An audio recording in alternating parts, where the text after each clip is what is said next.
Good evening. My name is Mackenzie Amaker, and I will be speaking on the subject of sexual liberation and Black women.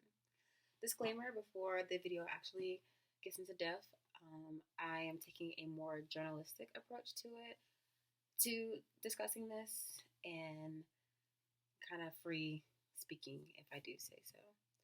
So, to continue on, let's get into the subject of sexual liberation. Now, sexual liberation is a movement that is mostly personified by women. Women are really fighting for these rights, fighting for the equal opportunity, fighting for the equal treatment of us in comparison to our male counterparts. There was also a feminist movement. It's still a feminist movement that continues on today, and people question a lot about what is a feminist, and how a feminist should really act, and how are the equal treatment really. It's long, but in some way along this long fight that we're still fighting, Black women are turning a blind eye into what our equal opportunity should be, our fairness, and our recognizing of understanding and believing in having liberation and freedom in our sexuality. So, my first topic that I want to hit on is sexual violence. It is common. It is common for a Black woman or a Black young adolescent before the age of 18 or before the age of 18 to experience sexual violence, be it from their partners or strangers. This was a very, very common thing in slavery before Black women had even the right to consent to these things, or even understood what consent really was. Black women were really used as sex slaves, or just for making children. There's a term for it, but that's losing my mind. But Black women were really used for those purposes and those purposes only. If they lived in the house, they were probably used for the master's sexual pleasures, or if they were sent somewhere, they were sent somewhere to produce more children to be sold off as slaves. So this has been something that has been occurring for centuries. Even after slavery in the 60s and 70s, Black women experienced a lot of sexual violence from male counterparts and being gang raped, such as randomly stolen and abused. It was a recurring factor that a lot of women experience, a lot of trauma that has led on to generations afterwards.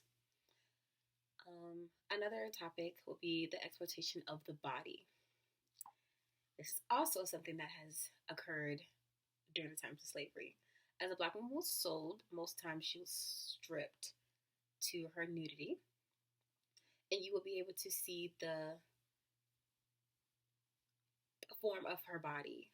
You would see her front and her rear, and that would be how she would be sold, whether she was pleasurable to the buyer.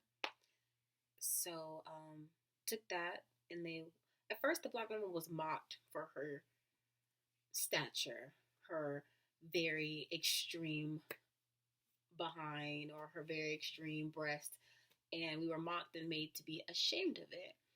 Later to realize that a lot of white women's clothing, such as these skirts that had such exaggerated tails or trails behind them, was to mock the shape of the Black woman's rear end. So that was something that I definitely learned in this process. And even after slavery, Black women were really taught to be ashamed of their natural structures or natural curves, and how we should really be petite and in the size of a white woman that is more desirable. So it was taught to really hide yourself, don't show too much skin, especially for a young girl that was African American. You weren't allowed to show your skin and really be free in what makes you a woman, let alone a Black woman. Miseducation of sex. It was believed, and years ago, it was believed that black girls were more informed on adult subjects such as sex at a young age versus any other counterpart, whether that be a white girl, a white male, or a black male.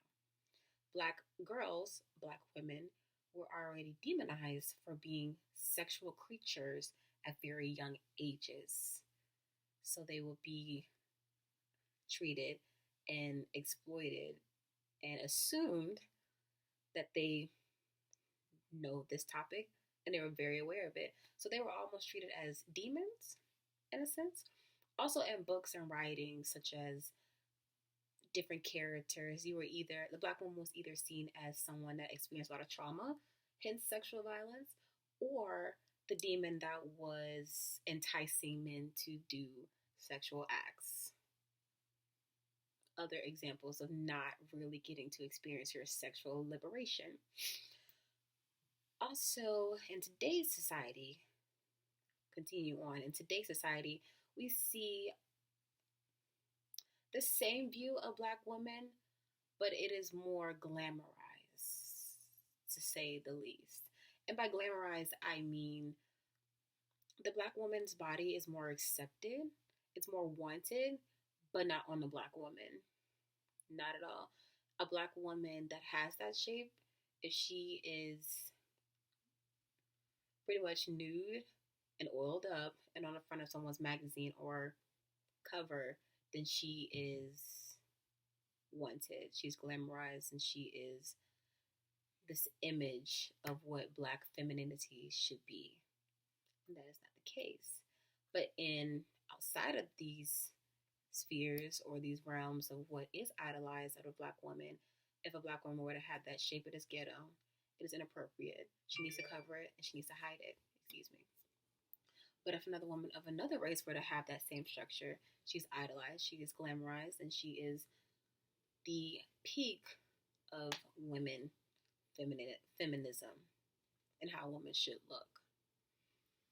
So society's view of black women and allowing them to be in this space and really explore these platforms of their liberation is very slim. It's extremely slim. It's a fight that we're still fighting from all angles. All angles. It's as if you were to be approached and you were to be complimented on how you look, you should take it and you should follow as would assume that you should do. You should take that man's compliments and you should follow up to his needs. Well, I have personally experienced things such as that, and I find it downright disrespectful. It is almost as if your body is not your own body, and it's disrespectful. It's absurd, honestly. And to grow up in such a environment, I mean, you can't really blame your parents or your parents' parents, your grandparents for really putting that force behind it, especially as a black girl growing up. It's because it's what they were taught, it's what they saw, it's what kept them safe that, oh, you shouldn't expose yourself in that way, or this makes you look too grown. Why does a little girl look so grown and something so normal in comparison to her counterparts? Those are things that they had to experience and had to overcome, and really what they taught from generations on. So, really, as my final point, um, you see a lot of young women, young black women in particular, really having these discussions, having these open dialogues and lectures, and finding comfortable spaces such as TED Talks, professors, um, to have this conversation with students or with just really anyone, social media platforms, anyone, to really bring light to the fact that yes, social media or all these other media related platforms makes us seem desirable, but only in certain aspects. And outside of those aspects, we're still not treated as fairly or not viewed as fairly, not seen as what feminism is.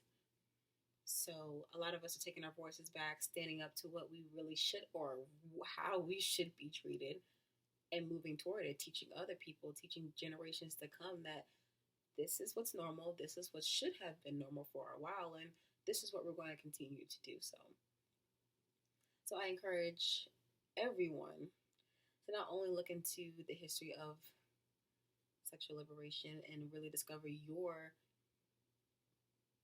really go on your adventure on how you see yourself in your journey, but also understand and also look into Black women's liberation.